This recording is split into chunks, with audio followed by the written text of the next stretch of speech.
Sure, thanks. Okay, hello everyone. Thank you for joining in. Thank you everyone from joining in from all parts of the world. My name is Vaibhav, and I am going to speak upon certain cool recon techniques that every hacker misses. We are going to divide this presentation into two parts. First, we'll be talking about websites. We'll be talking about assets. We'll be talking about uh, probably mobile applications, how you can find more information onto a particular website asset or mobile apps, etc. And the second part of the presentation covers some unique techniques to find people. So, uh, OSINT is a technique wherein you can be very creative. You can think in sort of ways. Uh, so before we deep dive into this, each technique will be basically displayed as a practical example as well. So I'll be using certain public bug bounty programs to show or to demonstrate these information. Now, one thing to notice that any information that you get from the techniques shown over here solely relies on what you do with it. So being good hackers, being ethical hackers, we are not going to misuse those information, obviously, but it's just for educational purpose, and it's just to learn something new. Uh, a quick introduction about myself. I am Vaibhav. I have around like 3 years of experience. I'm also an instructor at Udemy, so I have my multiple courses present on Udemy. I've been recognized with various bug bounties and Hall of Fames from various organizations. The names are displayed over here, and as well as I have multiple certifications as well. Uh, I'm an author of Damn Vulnerable Mac OS application, also called as TVMA. You can find it on GitHub, which is basically a thick client application for testing or for practicing thick client vulnerability. So just a short intro on that. Uh, Perfect. Let us start with the first technique. So we are going to start with uh, getting more results onto your assets whenever you target any program or whenever you target any company. How can you find more and more websites of those companies? How can you find more assets of these companies? uh, these techniques you might have been learning from a while, but these are techniques that most people forget and they do not use it. So I'm going to introduce it's kind of a refresher for every one of you. The first technique is favicon hashes. What exactly is a favicon hash? So all of you guys right now might be joined on a StreamYard portal, correct? So if you are on a StreamYard portal, you can see there's a duck icon that is present onto your tab. When I say tab, it's the tab that is open into your browser. There's a small duck icon. That duck icon is called as favicon. A favicon basically means the primary icon that a particular company uses. You can leverage this small technique in order to find more and more domains. How can you do that? So each favicon basically has a unique hash value, and this particular hash value can then be enumerated to find more domains. Okay, how can you do that? It's very simple. You can use this tool called as Favreak. Uh, it's coded by a guy called as Devansh Batham, who is very famous in the community. So you can use this tool called as Favreak, and all you have to do is, okay, let me just show you how. Right. So all you have to do is you have to just enter into caturls.txt the value, I mean the website that you want. So for example, I'm going to take the website name as bmw.com. And what it's going to do is it's going to calculate that favorite icon for you, and it's going to give you a favicon hash, which you can go on to another website that is called as probably shuran.io. Uh, I don't have it open probably. Yep. And you can just put in something like HTTP favicon hash, and over here, if you just enter the hash and click on the search button, it's going to give you all the websites from bmw.com. However, for some reason, this did not generate us websites. So that's a stucking point. That's a point where you are stuck, right? What to do next should be the question. So What we are going to do is instead of should and, we are going to leverage the same thing using a third party or using a third or a second website, second IoT based website that's called as FOFA. So fofa.io is a website. Let me bring up fofa.io very quickly. Yep, that's over here. So this is very similar to Shodan, okay? And what it does is for any of the website that you search in, let's say bmw.com, if you search in, it's going to grab you domains related to bmw.com, or it's going to grab you websites where this particular bmw.com was mentioned or was somehow written in text format or something like that. So this basically works as an all-in-one OSINT tool if you want to search the upper layer or the upper surface of the web, wherein you want to know where all this particular keywords are mentioned. You can just search it in FOFA and it's going to display all of those results for you. We are talking about favicon hashes. So if you see, FOFA basically has a feature called as favicon, and if you click on more button over here, now, one thing to note while this load is that BMW might have multiple favicons. Okay, so for example, if BMW is in India, it might have BMW India as a website. If BMW is in the US, it might have BMW US as another favicon hash. If BMW is in probably Japan or somewhere else, it will be having BMW Japan or BMW whatever country it is in, the favicon hash of that. So if you see over here, let me just zoom in a bit. If you see, and another thing to notice, some websites might have a lighter tone of the logo. Some websites might have a darker tone of the logo. Some websites might have a different or an old logo of it. So this FOFA thing, what it does is it grabs URLs for all of these permutations and combinations. So if you click on these ones, let's say these ones, okay. Uh, all right, if you see over here, this one, it is also a scope of BMW Group, but it's not the usual logo of BMW that it's using. Instead, it's using something like these keywords. So you can take those into consideration. I'm not selecting all of them, but yes, if I select some of them, you can see the icon hash value for each one of them is listed down over here. And you still result into approximately like 49,000 065 results uh, when when uh, when you search for all of these. So this increases your attack surface whenever you target a particular group, a particular company, or a particular program. So this is something that is going to help you out a lot. So that was about the first technique called as favicon hash. Let me take questions directly at the end. So probably I'll be taking all the questions at the end. Let's move on to the second technique. The second technique for the day is reverse hose lookup. We all know what hose is, right? So for those who do not know what hose is, uh, hose is basically a registry of information, okay? Wherein if you just enter, let's say bmw.com, you're going to know which particular registrar had registered the certificate for the website bmw.com. You're going to know what are the name servers of it. You're going to know what are some similar domains. This is the raw who is registered. You're going to know when was it updated last, when was it created, who's the registrar, what's the name server, etc.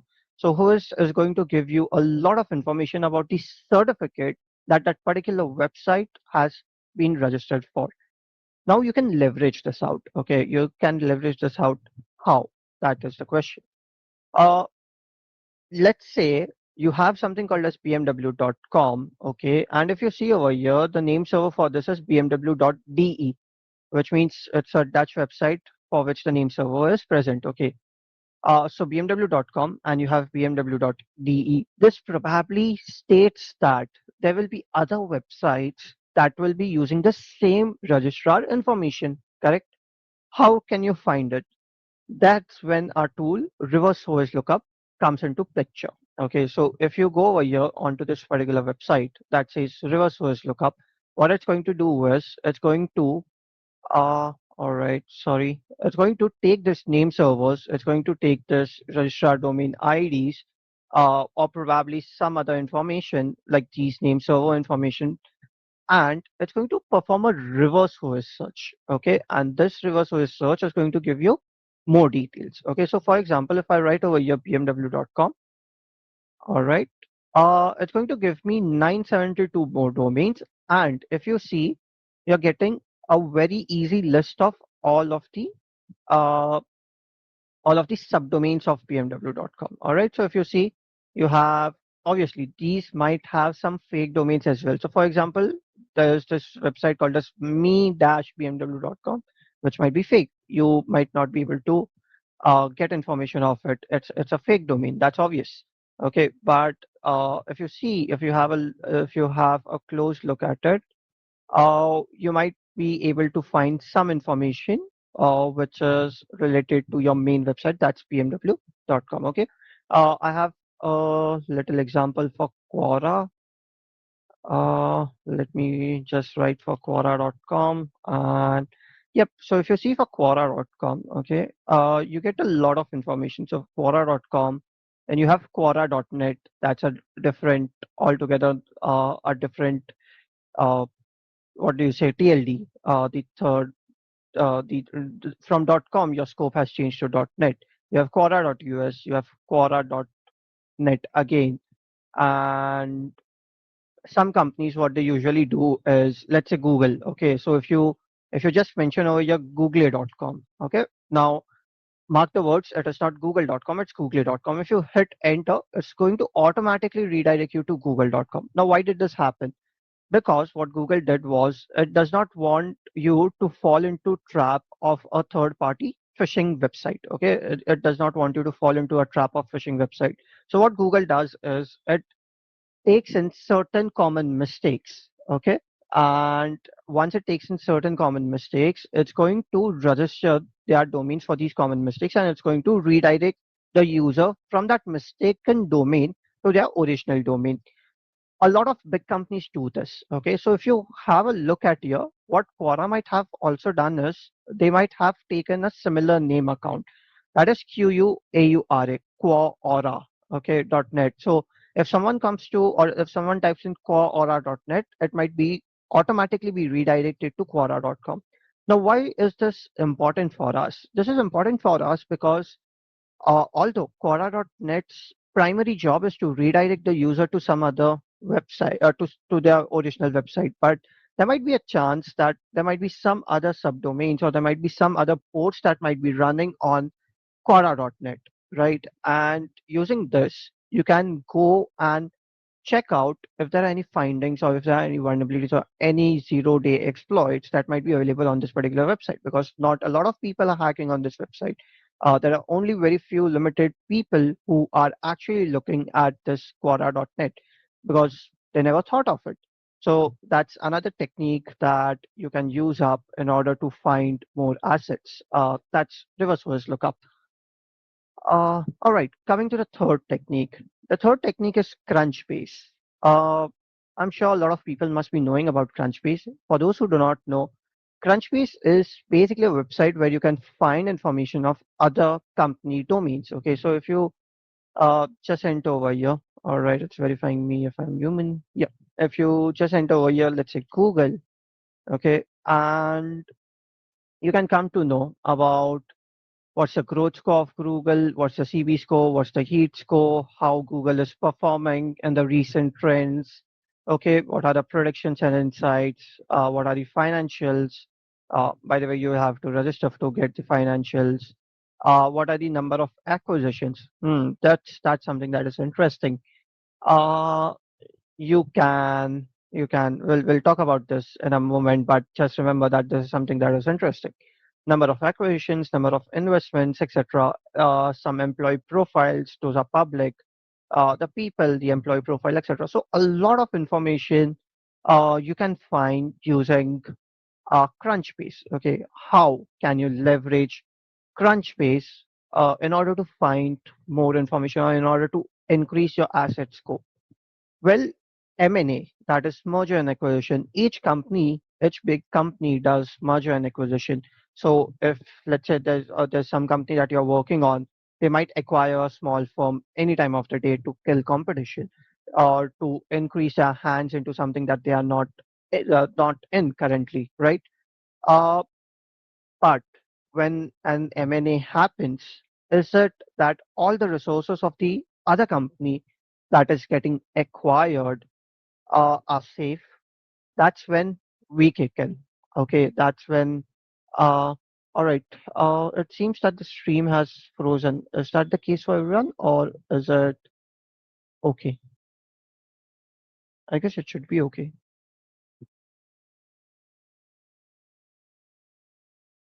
Please close and open your browser if it's working fine for everyone. Okay, perfect. Sure.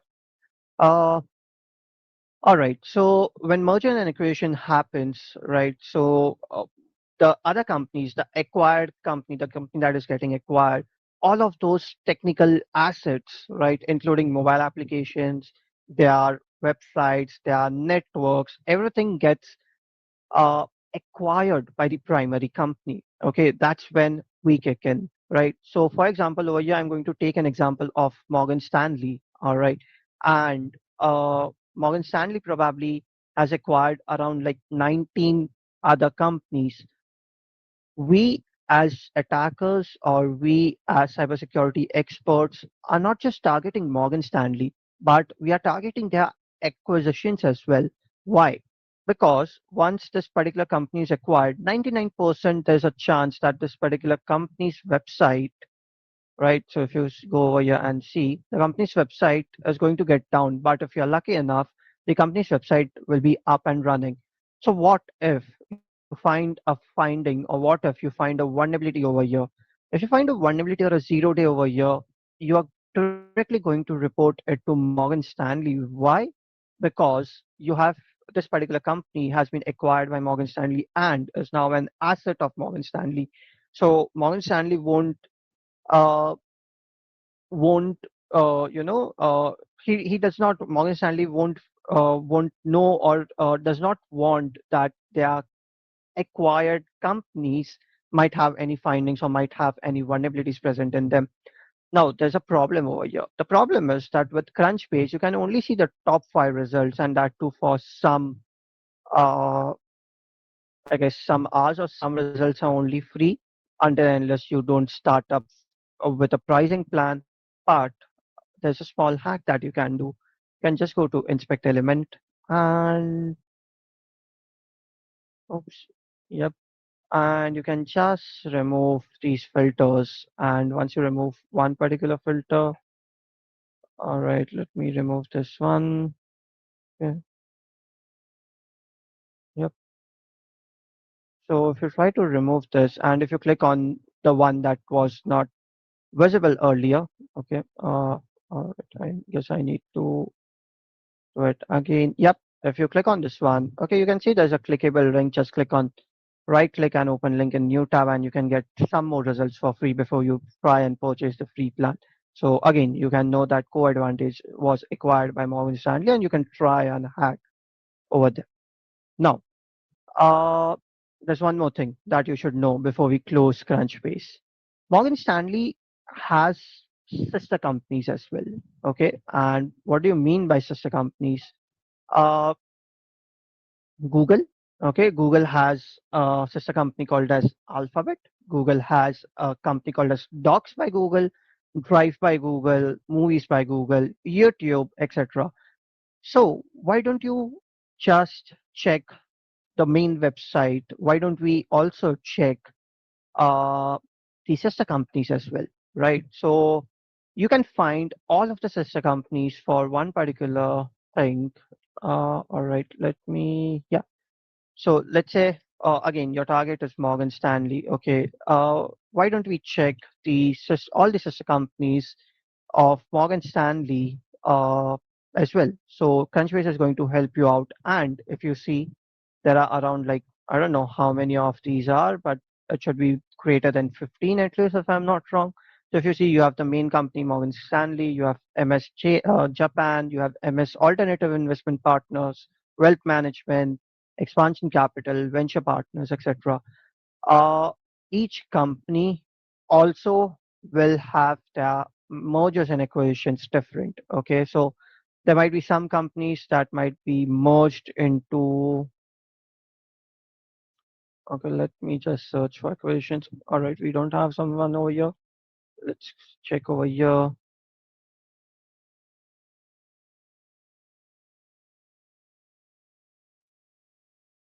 There should be something.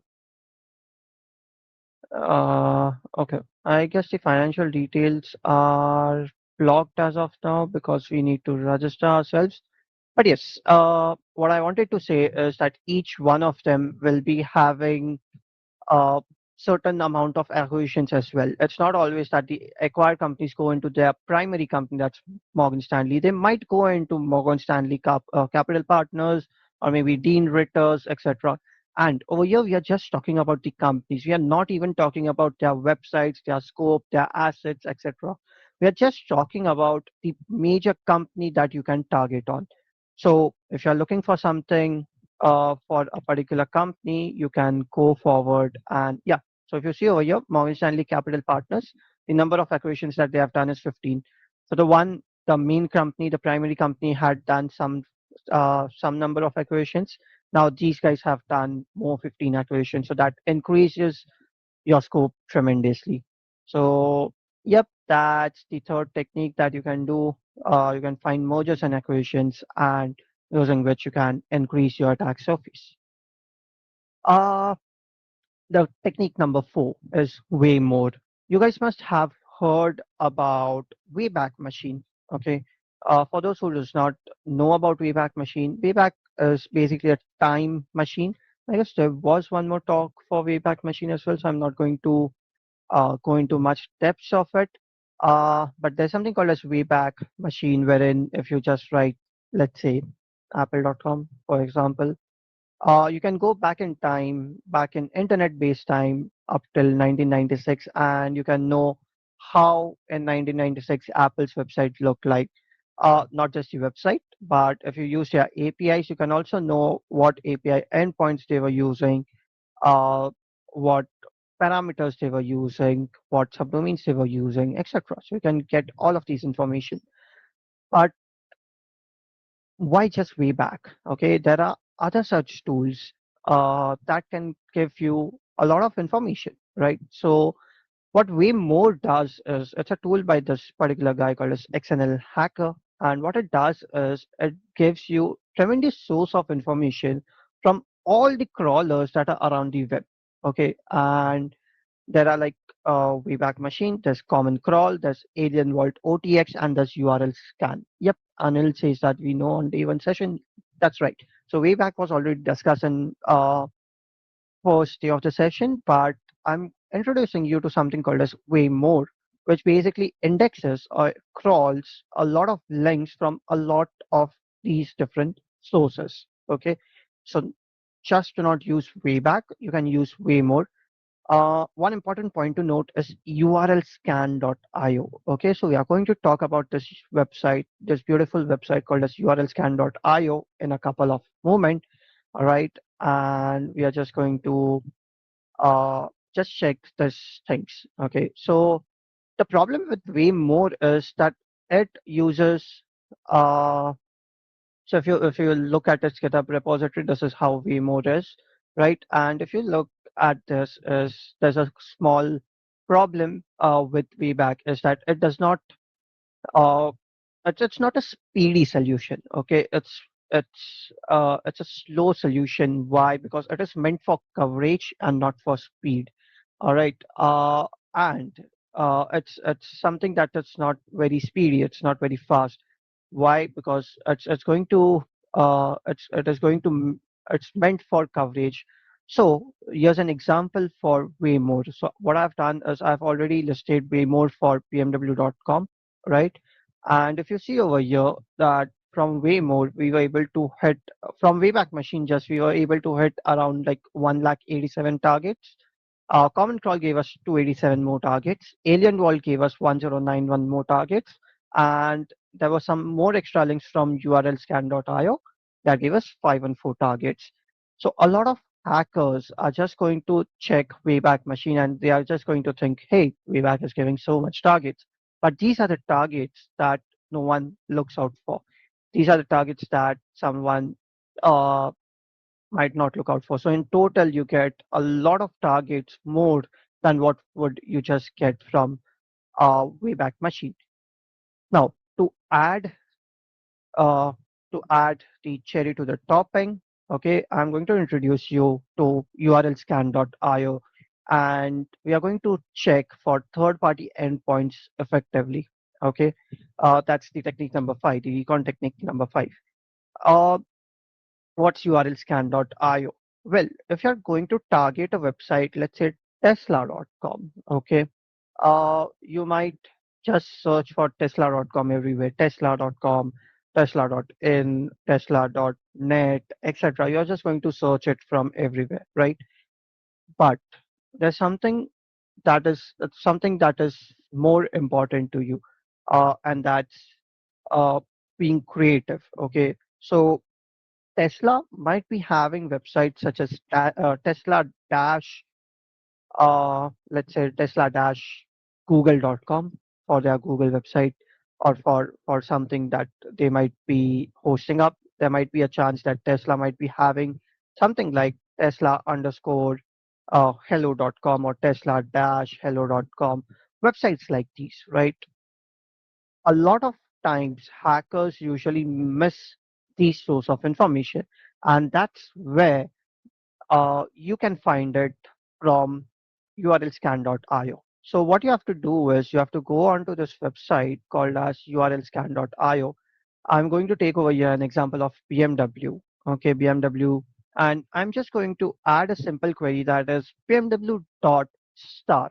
Okay, so what this is going to do is it's going to find me a list of all of those domains, right, where BMW dot star is matching up.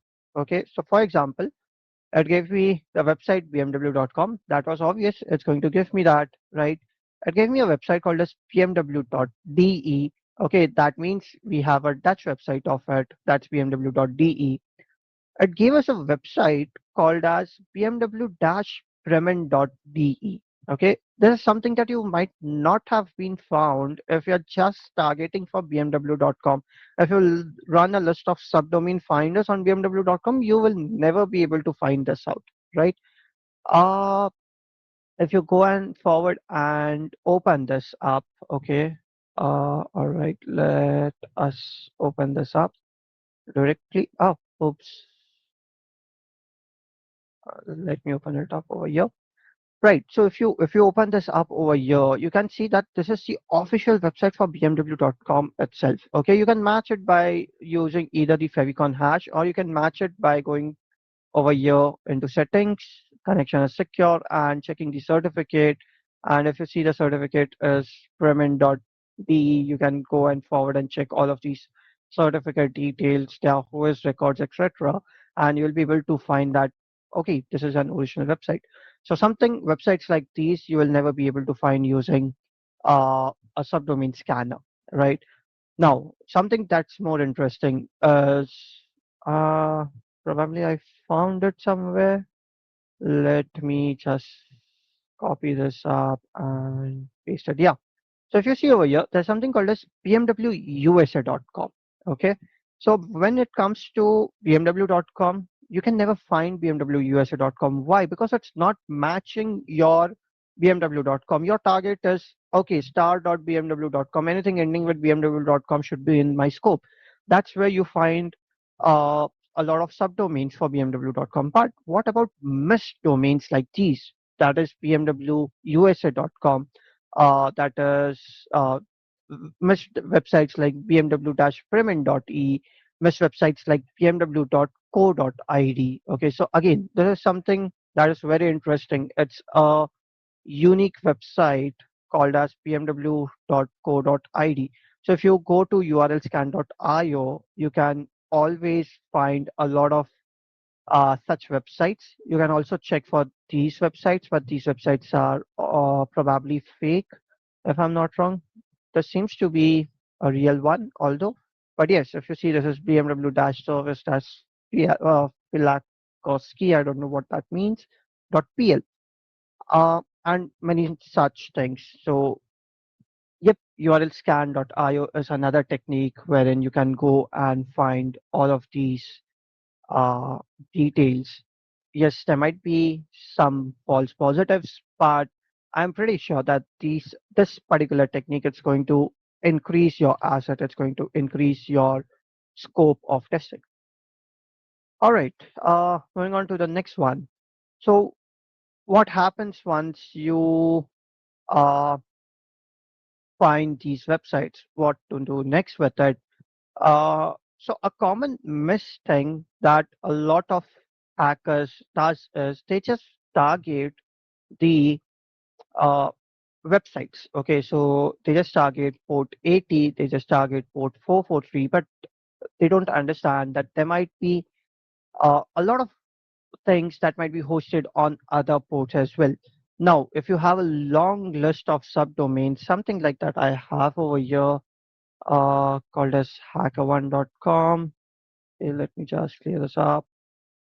Right, so I have a long list of domains called as h1.com, and if I just wc-l it, it's around 35 because I just ran a simple scan over here just to show that there are multiple subdomains that are present for hackerone.com. But if you have something like this, okay, it might be difficult for you to check each and every websites ports that are being hosted, right?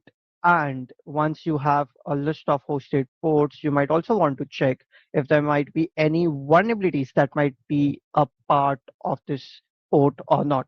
Okay, so in order to do that, what you can do is you can use two tools. One is DNSX, that is from Project Discovery, and another one is called as Enrich. Okay, we are just going to have a look at these two tools. uh, all right, so let me just go to cat h1.txt and let me just remove enrich as of now. So what DNSX does is once you feed in hackerone.com, DNSX is going to convert. DNSX is basically a tool that gives you domain information for all of the subdomains. Okay, and what are we saying is that we just want the A records, that is the IPv4 records for each of these uh, subdomains that we have in our list, and I just want the responses only, so just don't give me any information, just the response, and from the response I'm just filtering out the IP addresses. So for each of these subdomains, it has given me a list of IP addresses, right? uh, what next you can do? So once you get this IP addresses, you can go to a tool called as enrich. Enrich is a tool. Let me quickly show you where you can find it. Oops, GitLab. Yep. So it's a tool from Shodan, the developers of Shodan. And what it does is basically it's going to give you vulnerabilities that can be found on this particular ports. Okay, so if you have any vulnerabilities found on any of the ports, you can be able to directly grab it from here. Okay, so for each of the hackerone.com website, what it does is it scans them, it finds out common ports that are present, for example, 22.443.8081, etc. The type of ports. Okay, so if it's an Amazon AWS instance, it's going to say, hey, this is an Amazon AWS instance. If there's an 8080, it's going to say, hey, there's a jQuery that is being running over here. And if you just hit enter over here, okay, for hackerone.com, let us see what results it displays. Uh, yeah, it should be here, right? So if you see over here, it tells us, okay, shared platforms.flutter.com is running on something called as Fastly, and there's a varnish software that is present. These are its ports.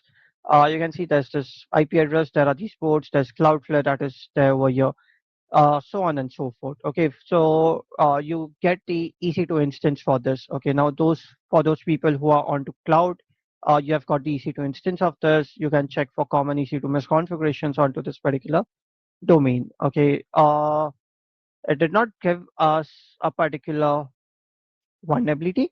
The reason being because these are some of the fixed patches.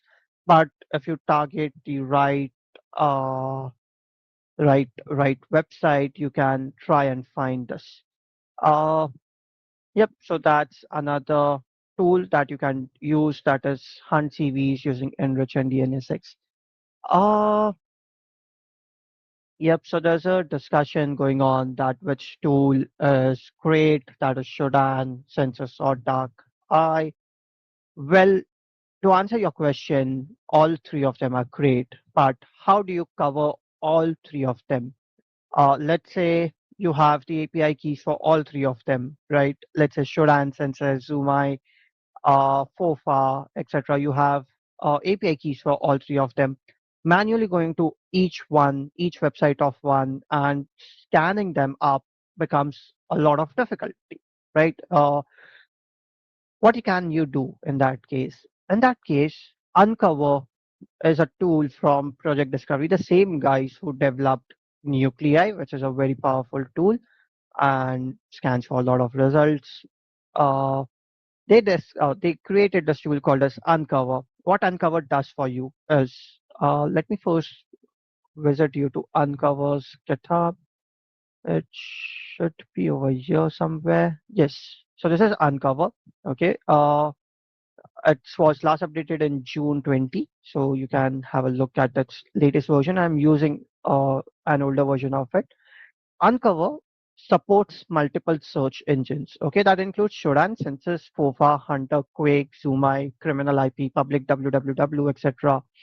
Google, DriftNet, etc. All you have to do is you just have to go to their provider config.file that is present over here. Okay, and you just need to add your keys over here. They recommend adding at least two keys for each of the member. So, for example, for Shodan, two keys, for Census, two keys, etc. So, for whatever things you have the keys out there, you can just enter it over here. I have installed it just for Shodan as of now, and I should be. Oh yeah, right. And what next you have to do is you have to write docs over here, something like this. So there are docs, there are various available docs that you can write over here. So the common docs that I have written over here is oops cat docs.txt. If I hit enter, I'm writing sslhacker1.com title Grafana. So which means that I want all the websites that either have sslhacker1.com or either have Grafana, right? Uh, and what it does is you just provide it to Uncover and you just provide your provider config.file and it's if you hit enter, right, my version is outdated as of now, but if you hit enter, what it's going to give you is it's going to give you the exact website and the port where either your sslhacker1.com is going to match or your title Grafana is going to match, either one of them. Okay, so it's going to give you that exact information. Now, over here, I have used a mix of docs. Okay, I have used either hacker1.com or I want Grafana, which does not correlate at all.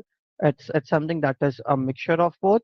But being smart, playing smart, what you can do is if you're targeting, let's say, hacker1.com, what you can do is you can write sslhacker1.com. You can write favicon hash and hacker1.com's hash. You can mention probably has IP camera, so you will be able to find if there's any website that has IP cameras. Each third-party website also, or each IoT search engine also will be having their own set of docs. Okay, and you can add those docs as well. Uncover also supports internet DB and it's also able to pull available ports from the IP CIDR range. So if you give an IP and CIDR range with Uncover, it's going to scan the entire internet, right? And it's going to find all the ports, all the open ports available for you. And there are a lots of information that you can find it. You can also give it to Nuclei, and it's going to give you all of these information as well. I mean, all of the findings as well. So that's Uncover for you. Don't just rely on Uncover, by the way. You can create your own Uncover tool as well that supports these 30 cybersecurity search engines. So you have these 30 search engines. that can also be used. So you have DNS dumpster, full hand, alien vault, etc. So there's a lot more information that you can find from all of these. Obviously, some might be paid, some might be free, some might be open source. For some, you might require API key. For some, you might require to leverage their APIs to create your own tool. But everything is possible. So, and with AI, you can just ask your chat GPT or your favorite AI, probably Grok or anything, to just create a tool for you. Right.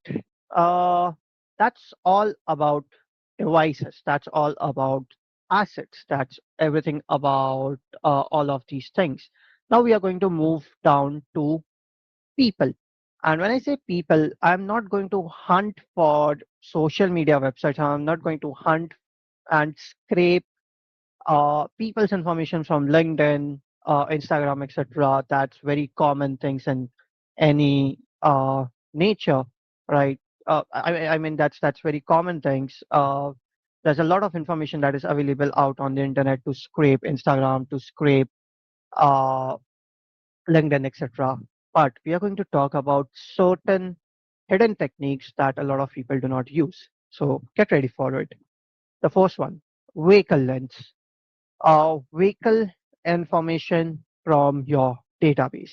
Okay, vehicle information from all of the internet. Uh, so specifically for India, there's a website called as vehiclelens.versal.app. Okay, there are the websites that are available for other countries as well. Uh, I guess VIN number identifier, British VIN.com, etc. There are multiple such websites that are available for uh, finding information related to other datas. But the one that I'm going to show you is vehicle lens that is for specifically for Indian cars. Okay. Now over here you need to know the technique and not the tool. So just have that thing clear in the mind. We are just learning the techniques, not the tool, and any information uh, that you find over here is confidential. We are not going to misuse it at all, right? So over here, all right, I need to give my data. Okay, so over here, I'm going to enter a vehicle data. Okay, and this is the data for my car. Uh, what it's going to do is it's going to analyze my registration details from public websites. Okay, and it's going to give information related to my car. Okay, so what was the registration date? What's the PUC number? The insurance company that I have insured for, the insurance declared value for my car. Uh, and if you're lucky, you can go and find some FASTag balances that are available. You can also find some owner details and owner address that's available over here. Uh, by the way, that address is not my real address as of now. So even if you're doing something with it, uh, I'm not staying over there. So uh, don't worry about it. Uh, yeah. So there are some finance details that you can also find over here, the manufacturing year, the cubic capacity, etc. So from just your simple card number, you could have a lot of information from the people or from what it is. So yep, you can have information of the owner's details and stuff. If you're lucky, you will be able to find additional details. That's the car is on my dad's name, so it's my dad's name. That's my dad's name. You can find contact information. You can find the phone number. That should always be masked. If you're lucky, it won't be masked, and you have the address as well. Uh, that's vehicle lens. That's vehicle data from your vehicles. This is specifically for India. You have vehicle lens type websites for all around the globe, uh, and you can find it. So, yep, uh, that's the Recon technique number 8 for grabbing vehicle data. Recon technique number 9 is residential records. Okay, so you have each country might have a website wherein you post information. Let's say websites such as Airbnb, websites such as, probably in India, there's a website called as No Broker. There's a website called as 99 Acres.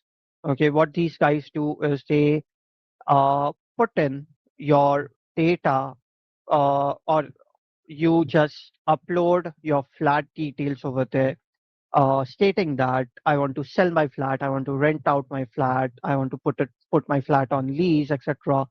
Uh, and such applications are also available for each and every country. Okay, I know a lot of people are from different parts of the world. Oh yeah, I'm specifically showing Indian-based company, Indian-based things related to India, but yes, there can be a lot of applications websites that are available for each of your country as well. You just need to find out. Sorry. But again, know the technique and not the resource. That's the motto. So what you can do is you can scrape these website data, okay, and you can find more information from these scraped records. Okay. Uh, for example, over here, I have a scraper called as scraper.py, and what I'm doing is I'm just asking him to, hey, I want to scrape this particular information. This is a base 64 encoded information, and I want to scrape for around like 800 pages. Okay. Uh, what they do is, what it does is, it's going to scrape uh, the website for which the scraper is meant to be, and it's going to give you a list of CSV records. Okay.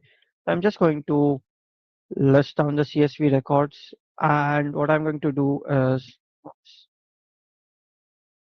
yep, I'm going to hit enter, and you can see that, okay, for let's say this particular flat, this is the website that is available. This is the verified user details, the title of it, what's the street of it, what it is it a rent value or not, uh, whether there's any security person that is there over there or not, and etc. You can find a lot of information. What's the latitude, longitude of that place? What's the bus station of that place? Is there any hotels that are nearby? Is there anything that are nearby, etc.? All of these information, all of these residential records, you can scrape it out for. So if you know someone who is renting a flat, or if you're targeting a particular person or a personal group, specifically for cybercrime investigation investigators, if you're targeting a particular person or a particular group of people, uh, you can find their information from here. You can find their residential information from here, probably their mobile numbers from here, probably you can know whether there's any parking that is available for them. If they have a parking slot that is available, you can know that, okay, if they have a parking slot, they have a car parking slot that is available, that might be a chance that that those guys might also have their own car. So let me track down what's the vehicle number for that. So all of those information you can find from their residential records. So that's recon technique number 9 for you, residential records. Now, if you're someone who is always fit and who likes to post a lot of stories, probably on Starwa, Snapchat, etc., uh, heat maps can be or can endanger you as well.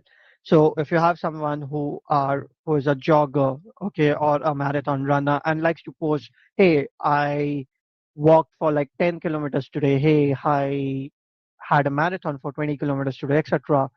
uh, and if you are regularly posting heat maps, that's something that can be endangered for you. So for cybercrime investigators, again, this is one of the technique that you can use. And for common people like us, this is something that you should not be using. So have a look at it. So there are multiple applications that provides you heat maps. Okay, as humans, what we do is we simply upload our stories everywhere. We simply upload it on social medias. We like to share with people. So websites like Starwa, they have heat maps that basically tell you uh, that I was running from this particular place to this particular place at this particular time, and I ran for around 10 kilometers. Okay, it's very similar to Snapchat heat maps. If you go to Snapchat map, you can find your friend where he is, where he is going, etc. You can also find if a particular person has uploaded a particular story publicly or not. Okay, so you see that blue circles that come onto your Snapchat. If you tap on one of them, you will be able to see their stories. So for an example, we are just going to leverage this one, that is tawa.com. All right, let me just represent this. And we are just going to leverage Tawa global heat maps. Okay, and if you see, there's a lot of heat maps that has been that has come over here. Okay, so I'm just going to give a random example of this one. That's along one of our beaches that's available in Mumbai. I belong to Mumbai, so that's around a lot of one of the beaches that is available to Mumbai. If you click over here, okay. All right. You can see there is someone called as Aman T. Okay, along with 2,605 athletes, has cycled for 6.6 kilometers for 18 meters. Okay, for 18 minutes. Sorry, at 11:47 a.m. today. Okay, so if you click on view segment, okay, you can find his daily routine. Okay, from the maps, you can also, what you can do is you can just change the segment and you can find his details uh, from previous days as well. Okay, now a question: how can information about people be legally weaponized? Okay, we'll come to that. Now a question: what can you do from it? So if you're targeting uh, particular group specifically for cybercrime investigators. Okay, this is by the bay. This is by the beach, so you might not know whether a person is here or not. But if you go to the more of a city side, okay, specifically if you go to this particular group, okay, you can see there's someone who has done zero point 0.6 kilometers for 6 minutes at 210 uh, time, and he is into this. Now, if you go for a brisk walk or something like that, right, there might be a chance that you might be staying in nearby areas of this particular area. Okay, because that's where you go for a brisk walk, or you might be going to a brisk walk in this particular garden. That might be a chance as well, right? So if you're running early in the mornings, there's a great chance, and posting it onto these particular websites, there is a great chance that hackers might be watching you up, right? So they might be knowing, okay, I was running over here for 10 seconds and this is my best. And this guy, if you see, this guy has been running constantly over here. So he must be staying somewhere around into this 10 meters or 20 meters, oh, sorry, into this 5 kilometer radius or 2 kilometer radius. And that's how you can find him out. Find a cybercrime investigator, or the cybercrime investigator can find out a particular person. So that's another OSINT technique that you can use. Something that is not very common. Uh, for common people like us, it is good to walk. Okay, it is good to post, but it is good to record your steps. But don't post it publicly every now and then. If there's a particular pattern uh, that gets created, there might be a chance that the attacker might know of that pattern and might hack you up. Uh, that's what. So don't create patterns. Okay, probably post sometimes. Do not post sometimes. Posting is very dangerous thing. So as long as you are low lying, you are safe. Uh, right. Since we are short of time, we just have two more techniques. I'm not going to go into demonstration of this one, but this is called as digital business cards. It's pretty simple. There are particular websites. Okay, something like, let me quickly show you the website at least. Yep, something like this. That is csc.google.com. Okay. Uh, if you search over here for someone like Vaibhav, okay, you'll be able to find a lot of people like Vaibhav, and they all have an about.me page. So what you can do is you can just click on them and you'll be able to find more information on them, like what they are like, what they do not like, what's their education, from where they have been graduated, what are their photos, etc. So nothing is safe on the internet. It's just a particular website that gives you a lot of different information of a lot of different people. So that's digital business cards. And coming to the last information, Wi-Fi OSINT attacks, find publicly available Wi-Fi attacks, publicly available Wi-Fi maps. Over here, I have an example of Wi-Fi map.io. Okay, that's over here. I just entered my city's name, that's Mumbai, and I can see there are 20,140 free hotspots that are available. Okay, uh, we as people get very attracted to the word free, right? And that's when uh, if you get a free website, a free Wi-Fi hotspot, you're just going to click on it, onto it, right? But what happens is, what these websites do is they crawl off these free hotspots, and they list down over here. And what you can know is, and another important thing to notice, a lot of people put their names as their Wi-Fi hotspots. Okay, so that's where you can do a reverse engineering technique. So, for example, I can know that Hussein is present over here onto this Kurla place. He is exactly over here from this Wi-Fi hotspot, and I can also know his password. Okay, I will require the application to get the password, but I can know his password. And if his password is something custom, I can probably reuse the password onto his other email accounts, and that's how I can hack him. That's again a trick for the cybercrime investigation investigators out there. You can go and check over here.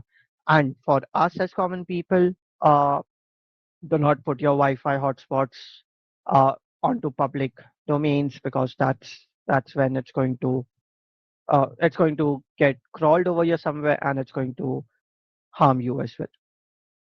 And that's where we come to the end of the session. Thank you very much for joining in. The QR code that is over here links to all of my social media handles uh, and a lot of different things. So you can just scan it over there and connect with me. Uh, that's right. That's the end of the session. If there are any questions, do let me know. All right, I can see quite a few starred questions. Okay. Can you give us a Shodan doc list? Well, if you want a Shodan doc list, you can just write over your Shodan doc list onto a website. Okay, Shodan itself has a docking list, but if you want it specifically, okay, you can just go to Shodan. Uh, all right, Shodan docs. It's over here. You can just find it from your. There are very variously Shodan doc lists that are available. What's the hash extracting tool? The hash extracting tool is Python Freak. Sorry, I forgot its name. FabFreak. FabFreak.py. You can find it onto my PPT. The PPT will be there for you shortly. Which open source tools do you reach for the first time when time is limited and you need high confidence intel fast? It depends on what kind of confidence intel I want to. If it is assets from the websites, I usually reach out to Uncover. That's over here. Why? Because Uncover, I'll just add all of those docs. I have my specific set of docs. I'll just add all of them into Uncover, and it's going to do the trick for me. So I'm going to reach out to Uncover whenever I need something. From a Okay, from Sheila Thomas, from a defender's perspective, what are the fastest misconfigurations to fix that immediately reduce recon surface? All right. From a defender's perspective, first of all, you should be able to know what's the reconnaissance or what's the attack surface that your company has. I've seen a lot of companies, they do not know about their attack surface because they do not have controls of their on their developer teams. Okay, so there must be a predefined procedure, and keep scanning for your uh, company's websites or company's assets onto all of these platforms. Okay, as soon as you see something that gets popped up, go forward, fix it. That's it. Uh, Keep scanning, and active scanning from your attackers thing or from your defenders group should be one thing. Second, keep an eye of all those assets that are created. I understand that within a company organization there's a particular process to purchase a particular domain. Keep an eye on that purchase. As soon as you find a particular domain, go forward, check with the developer team whether it is required or not. Keep an eye of, let's say, 90 days onto it. If they are not hosting something, kill it. That's it. That's how you should be able to uh, get it. All right. What's next? How about Google Docs? Well, Google Docs is a good technique that you can do, but you can find Google Docs. It's very common these days to find Google Docs. If you're creative with it, you can do it. For someone going into offensive recon, what simple project or lab exercise would you recommend to build practical skills fast? For someone who is into offensive recon, know the tools first, know how they work, create your own techniques. Reconnaissance, as I mentioned earlier, is a skill. It's a technique that you can be very creative with. So you require to understand how things work, from where you can extract information, etc. Yeah, that's it. How do you reliably discover shadow IT, forgotten dev environments that do not appear? Uh, okay. How do you reliably discover shadow IT, SaaS, forgotten dev environments that doesn't appear in DNS or cert records? All right, shadow IT environments. As I told you, these all techniques that are available over here. You can use these techniques in order to find uh, information that does not appear in your DNS or sort records. I understand that for a particular organization, the DNS records are important and there's a process that gets created to it. So you should be able to do that. If you're not able to do that, I believe you should set up a team that creates these things. Okay, uh, that uh, does all of this work, that does public reconnaissance and gives you a report, and that's how you can reliably discover these shadow IT or forgotten development environments.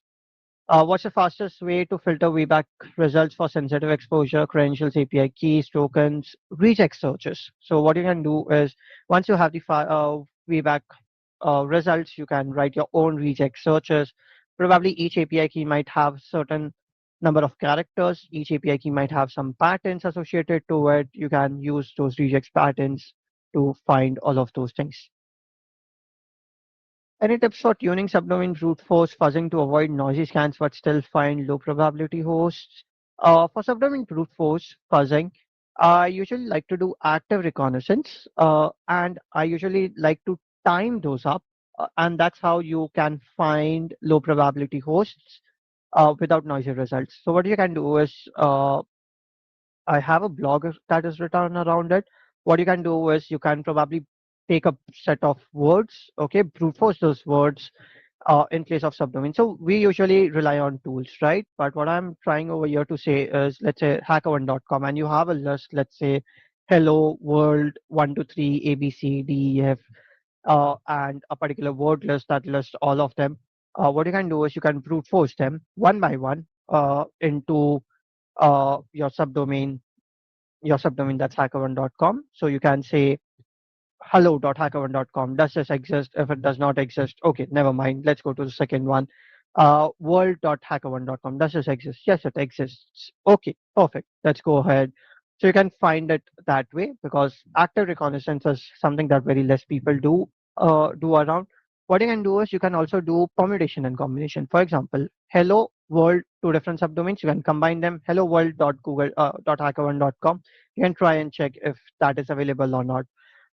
You have to play with timings, or else you will be blocked, and or else your scans will become noisy. So probably scan one particular host in, let's say, 2 minutes, 5 minutes, keeping yourself low lying, and that's how you can achieve it.